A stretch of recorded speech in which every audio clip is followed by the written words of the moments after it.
माफ करा महाराज, तुमच्या विचारांना, तुमच्या संस्कारांना आम्ही विसरलोय.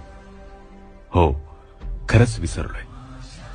अहो, ज्या चारित्र्य संपन्न राजाचा आदर्श आज जग घेतोय, त्याच तुमच्या महाराष्ट्रात लेकी बाळींवर दिवसा ढवळा अत्याचार होत आहेत.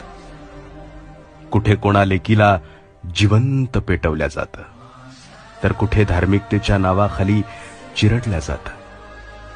राज, तुम्ही आयुष्यभर स्वराज्यातील प्रत्येक मायमाऊलींना तळहाताच्या फोडाप्रमाणे जपलात, पण आज त्याच लेकीला न्यायासाठी वनवन भटकावं लागतंय. का, कशामुळे माहिती नाही. राज, लहान तोंडी मोठा घास घेतोय. आता तुम्ही फक्त राजकारणापुरते मर्यादित राहिलात राज.